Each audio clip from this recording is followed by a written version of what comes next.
आज हम पढ़ेंगे चैप्टर 14। चैप्टर 14 का नाम है हमारा स्टैटिस्टिक्स। अब स्टैटिस्टिक्स में हम यूजुअली अभी तक हम सिर्फ 3 चीज़ें पढ़ते हुए आए हैं, मीन, मोड एंड मीडियन। हमें यहाँ भी यही 3 चीज़ें पढ़नी है, बट अभी तक जो भी हमने पढ़ा है वो हमने अनग्रुप डाटा का पढ़ा है और यहाँ हम पढ़ेंगे ग्रुप डाटा के लिए। तो देखो, अनग्रुप डाटा में यूजुअली हम मीन कैसे निकालते हैं, हमें कोई भी ऑब्जर्वेशन दिए हुए होते हैं, ठीक है, हमें फ्रीक्वेंसीज दी हुई होती हैं। यहाँ देखिए x1 x2 xn हमारे ऑब्जर्वेशंस होते हैं और उनकी फ्रीक्वेंसी होती है f1 f2 fn up to n तक। ओके, तो क्या होता है, हम क्या करते हैं, हम f1 x1 निकालते हैं, मीन को हम रिप्रेजेंट करते हैं x बार से, तो हम क्या करते हैं, summation of f1 fi xi upon summation of fi, हम ये करते हैं। जो हमारा मीन का फॉर्मूला होता है अनग्रुप डाटा का, वो हमारा ये होता है आपका x bar equals to summation i equals to 1 to n fi xi और आपका summation i equals to 1 to n fi। यहाँ आपको जो एग्जाम्पल 1 दिया गया है, इसमें आपको ऑब्जर्वेशन दिए हुए हैं, उनकी फ्रीक्वेंसी दी हुई है। तो यहाँ हमने टेबल बना ली, ये आपका अनग्रुप डाटा है। तो ये आपके ऑब्जर्वेशन हो गया एक्स आई के अंदर और आपके एफ आई के अंदर आपके फ्रीक्वेंसी हो गई। फिर हम इन दोनों की मल्टीप्लिकेशन करके एफ आई एक्स आई निकाल लेते हैं। फिर यहाँ इनका सम है, एफ आई का सम ये है, एफ आई एक्स आई का सम ये है। देन हम इसको फॉर्मूले में पुट कर देते हैं। अब हम क्या करेंगे, जो हमारा ये अनग्रुप डाटा था इसी को हम ग्रुप डाटा में कन्वर्ट करेंगे। तो हमने क्या किया, ग्रुप डाटा में कन्वर्ट करने के लिए देखिए, यहाँ हमने ना क्लास इंटरवल बना ली। जैसे ये 10 20 था तो हमने इसकी क्लास इंटरवल बना ली, 10 to 25 की, 25 से 40, 40 से 55, इसी तरीके से हमने इसकी क्लास इंटरवल बना लिए। और फिर क्लास इंटरवल के अंदर जो आपके नंबर आए, ऑब्जर्वेशंस आए, उसको लिख दिया। जैसे 10 से 25 तक कितने थे, 2 थे। फिर 25 से 40 के बीच में देखिए यहाँ पे आपका, एक सेकेंड, 25 ये 36 से 20 के बाद से जो आया 36 और 40, ये दोनों आ जाएंगे, ठीक है। ये आपके आ गए 25 से 40 के बीच के 3 आ गए, 40 से 55 के बीच के 7 आ गए, 40 से 55 के बीच, तो ये 7 आ गए आपके, इस तरीके से, ठीक है। हमने इसको क्लास इंटरवल में ग्रुप डाटा में चेंज कर लिया। फिर एक वर्ड आता है यहाँ हमारा क्लास मार्क। अब हम क्लास मार्क कैसे निकालेंगे, तो क्लास मार्क निकालने के लिए जो हमारी अपर लिमिट होती है और लोअर लिमिट होती है, उन दोनों का सम करके अपॉन 2 कर देते हैं। यहाँ अपर लिमिट हमारी 25 है, लोअर लिमिट 10 है, 35 हो गया अपॉन 2। इस तरीके से निकालेंगे हम, क्लास लिमिट आ जाएगी हमारी 7, क्लास मार्क आ गया हमारा 17.5। यहाँ देखो, इसको हमने चेंज किया है। यहाँ हम क्लास मार्क निकालेंगे ग्रुप डाटा के लिए। क्लास इंटरवल बन गया हमारा, नंबर ऑफ स्टूडेंट्स लिखे गए, सम हो गया फ्रीक्वेंसी का, एक्स आई निकल गया। अब हम इन दोनों का मल्टीप्लिकेशन करेंगे। वहाँ हमें एक्स आई ऑलरेडी दिया हुआ होता था, लेकिन यहाँ हमने क्लास इंटरवल निकाला है और हमें एक्स आई नहीं दिया हुआ होगा तो हमें एक्स आई निकालना पड़ेगा। फिर जो हमारा फॉर्मूला है डायरेक्ट मेथड, उसमें हम जो हमारा एक्स बार का फॉर्मूला है, मीन का फॉर्मूला है, उसमें रख देंगे समेशन एफ आई एक्स आई अपॉन समेशन एफ आई में, ठीक है। यहाँ हमारे 3 मेथड्स हैं। पहला है आपका डायरेक्ट मेथड, मीन निकालने के मेथड है। दूसरा है आपका एज्यूम्ड मीन और थर्ड है आपका स्टेप डेविएशन, ठीक है। स्टेप डेविएशन, आपका स्टेप डेविएशन मेथड आपका कट हो चुका है, तो यहाँ हम 2 मेथड पढ़ेंगे, डायरेक्ट मीन और आपका एज्यूम मीन। तो ये जो हमने किया अभी, ये था आपका डायरेक्ट मीन। डायरेक्ट मीन में आपका summation F I x I upon summation F I, ये आपका फॉर्मूला है, ठीक है। अब हम आगे पढ़ेंगे आपका एज्यूम्ड मीन मेथड। देखिए, ये और ये और ये 3 कॉलम हमारे पास ऑलरेडी बने हुए हैं। अब क्या होता है, यहाँ एक टर्म आएगी डी आई, एक टर्म आएगा डी।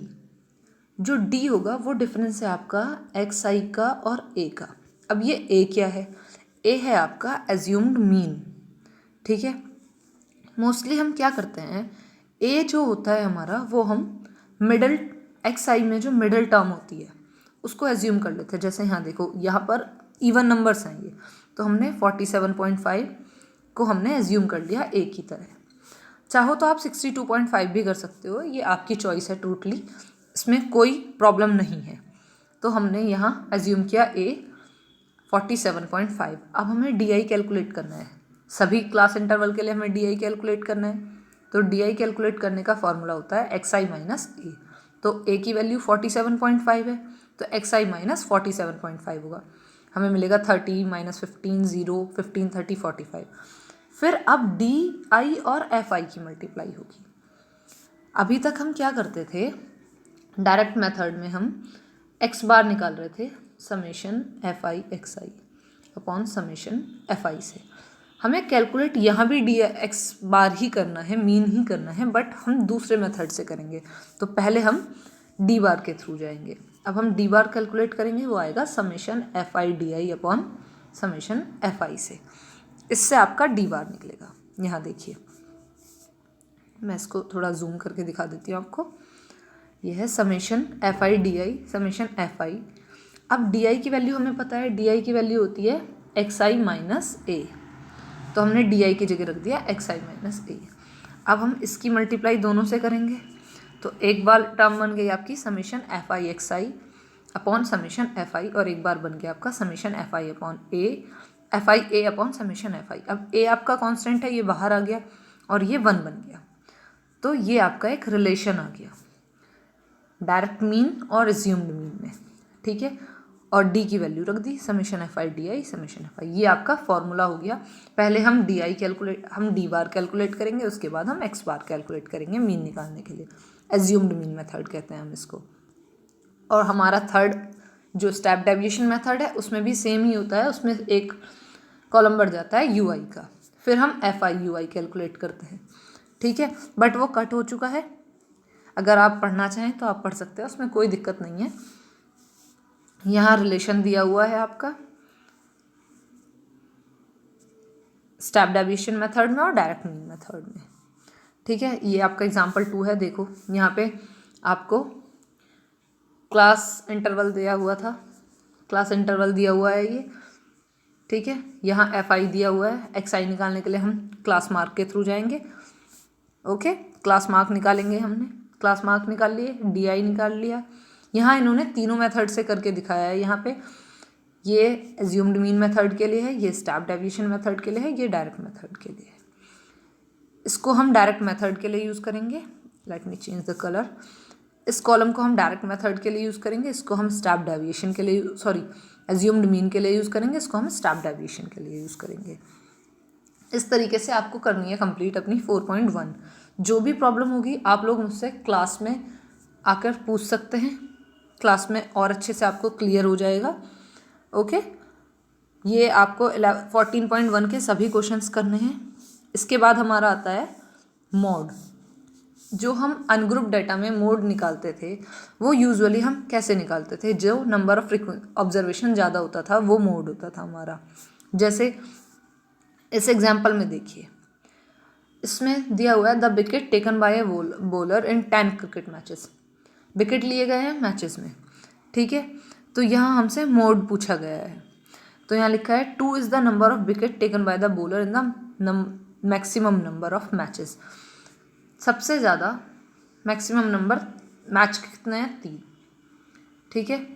और सबसे ज़्यादा क्या, 3 विकेट लिए गए, कौन से में, देखिए यहाँ मैच है सबसे ज़्यादा 3, बट हमसे विकेट पूछा गया है, तो विकेट 3 लिए, उसका ऑब्जर्वेशन कितना है 2, तो यहाँ जो मोड हो जाएगा आपका वो 2 हो जाएगा। लेकिन हम पढ़ेंगे ग्रुप डाटा का मोड, तो उसके लिए हमारे पास एक फॉर्मूला है, mode equals to L plus F one minus F naught upon 2f1 minus F naught minus f2 into H.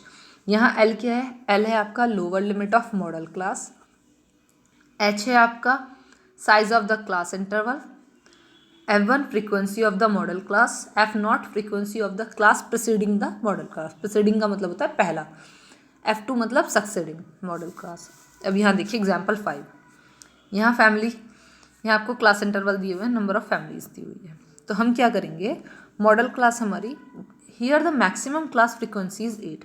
Model class हमारी कैसे निकलती है, जिसकी फ्रीक्वेंसी ज़्यादा होती है, यहाँ लिखा हुआ है frequency, class with the maximum frequency, उसे हम मॉडल क्लास कहते हैं। तो यहाँ सबसे ज़्यादा फ्रीक्वेंसी 8 की है, दैट मीन्स आपकी मॉडल क्लास जो हो जाएगी वो 3 to 5 हो जाएगी। मॉडल क्लास हो गई 3 to 5। Lower limit of the modal class 3, class size क्या होता है अपर माइनस लोअर, तो ये आपका 2 आ जाएगा। अब यहाँ देखो, इससे पहले F1 क्या होगा आपका, F1 मॉडल क्लास की फ्रीक्वेंसी प्रीसीडिंग क्लास की 7, F0 सक्सीडिंग क्लास की 2। फिर आप डायरेक्टली इसको फॉर्मूले में रख देंगे और आपको आंसर मिल जाएगा। यही आपका सारा मॉड निकालने का तरीका है। मॉड आपको इसी फॉर्मूले से कैलकुलेट करना है, इसमें और कोई फॉर्मूला यूज़ नहीं होगा, ठीक है। तो आपको 14.2 भी कंप्लीट करनी है। ये आपका एग्ज़ाम में नहीं आएगा, यूटी में नहीं आएगा। यूटी में आपके 10, 11 और 12 चैप्टर आएंगे, तो आप उसके बाद भी इसको कर सकते हैं, ओके। फिर आता है आपका median of the group data. तो जो हमने मीडियन पढ़ा है वो हमने अभी तक अनग्रुप डाटा का पढ़ा है। उसमें क्या होता है आपका, अगर n ऑड है आपका तो मीडियन कैसे कैलकुलेट होती है, n ऑड है तो n+1/2th observation, if n even है तो n/2th observation and n/2 + 1th observation. फिर इन दोनों ऑब्जर्वेशन का सम करके अपॉन 2 कर देते हैं। लेकिन अब हमें क्या करना है, अब हमें आपको